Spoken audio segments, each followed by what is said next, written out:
now that we have the electrical connections made, Ian's going to close up the door of the outside cage to prevent anybody from being able to physically touch the inside cage.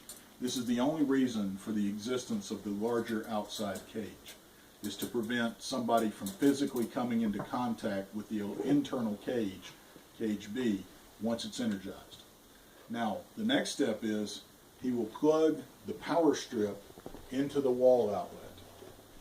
Make note of the fact that the power strip is currently in the off position. And also make note that this isn't long enough. That's why you have one over there. No, that's fine. Go ahead and use it. Alright, so plug in the other one.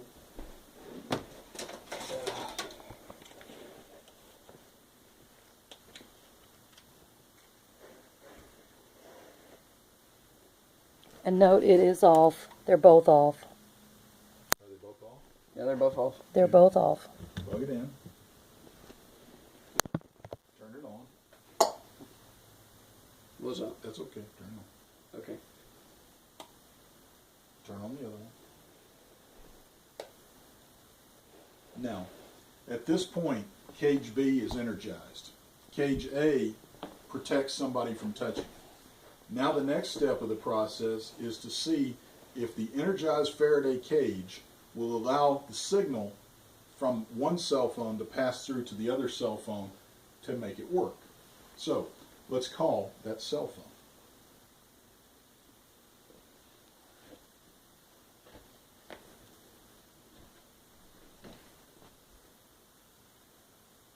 Dial so he can determine, he can make a phone call to this phone and see if it will actually work. Alright.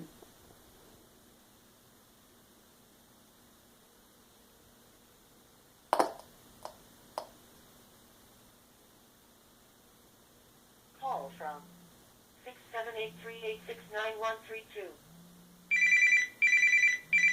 Obviously it works. Go ahead and hang up the phone now. So what we've shown so far is that the energized Faraday cage does not block the signal of one cell phone to the other cell phone. The electric field created by the Faraday cage does not block the signal. So now, we're going to de-energize this Faraday cage and substitute in its place the other Faraday cage, which is cage C, the Faraday cage of the same size, which is covered by wire mesh. Alright, I'm not going to This is the most important safety aspect of the project. All the power strip must be turned off to assure that there is no safety issue associated with it before the door is opened and the clips are removed. You will see that Ian has turned off both of the power strips. They're in the off position.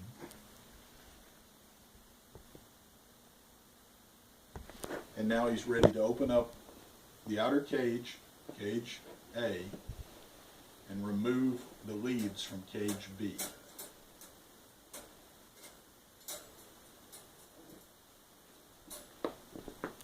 Not that one, the others. Oh, okay.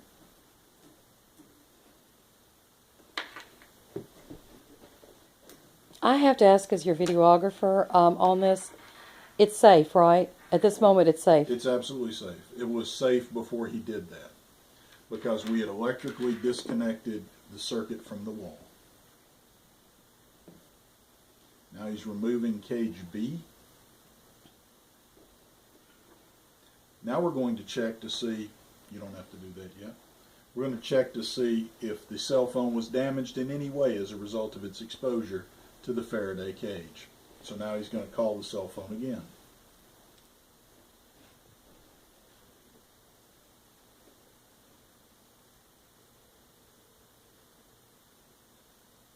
Call from 678-386-9132.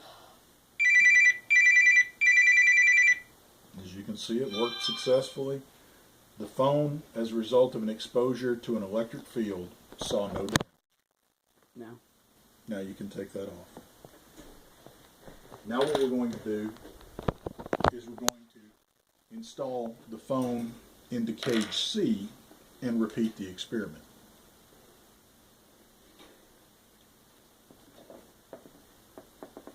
cage B out of the way. This is cage C.